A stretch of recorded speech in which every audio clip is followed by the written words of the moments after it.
Not too long ago, I developed signs and symptoms of an upper airway infection. Within a few days, most of my symptoms resolved. It turns out my body's immune system overcame these infections, as evidenced by the resolution of my symptoms. Some mechanisms within my body must have been at play.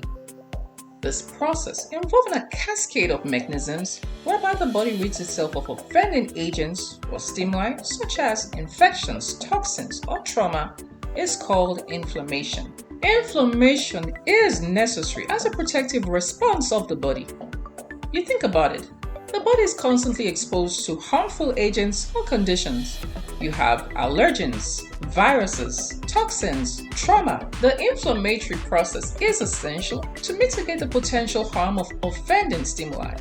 However, if inflammation is necessary, why do I advocate for anti-inflammatory measures? I promote anti-inflammatory foods. In this video, I will be answering that question. I will also make mention of foods that help the body achieve the best immune status through their roles in boosting the body's immune system. Hi, I'm Dr. Francisca Osage. Thank you for joining me and Francisca on Health Matters. Now, inflammation is the body's protective response to the presence of harmful stimulus, such as infections, toxins, trauma. It recruits specific immune cells or defense cells of the body and chemical mediators to combat or mitigate the potential threats to the surrounding tissues. During the initial stages of the inflammatory response, symptoms such as redness, swelling, warmth, and pain are experienced. These early stage symptoms caused by pro-inflammatory mediators indicate the body's defense mechanism, that is the immune system, at work.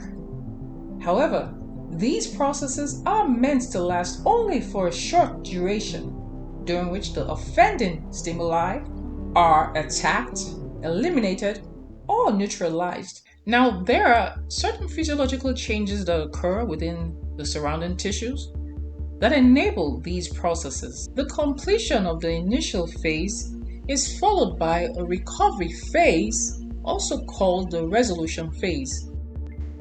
This phase aims at the restoration of affected tissue structure and function. These restorative processes are anti-inflammatory and require specific mediators, notably lipid derivatives, some of which need essential fatty acids like omega-3 fatty acids for their synthesis. A failure to attain a successful resolution will lead to a state of continuous inflammation with the release of other pro-inflammatory materials, transitioning the body from a state of acute inflammation to a state of chronic inflammation. Unfortunately, chronic inflammatory processes cause harm to the body. The process is not restorative, and interventions are necessary to alleviate the process. Chronic inflammation is at play in many notable chronic conditions. Conditions like asthma, COPD, osteoarthritis, atherosclerosis, type 2 diabetes, ulcerative colitis, Crohn's disease, autoimmune conditions, SLE, MS, multiple sclerosis, psoriasis, rheumatoid arthritis. Chronic inflammation is the cause of Alzheimer's disease, cancers, the list goes on.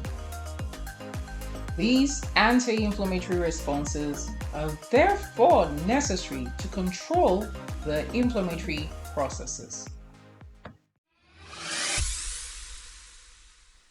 Certain foods have been found to enhance resolution and the anti-inflammatory responses by providing essential materials that aid these processes.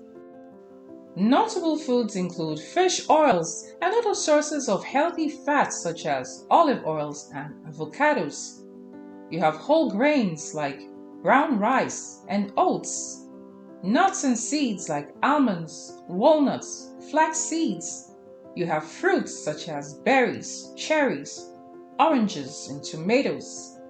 There's vegetables the leafy greens like spinach, kale, broccoli. There's peppers. There's herbs and spices like turmeric, ginger, garlic. Green tea. These foods can help reduce inflammation and promote overall health. Now, equally important is a recognition of foods that can worsen chronic inflammatory conditions.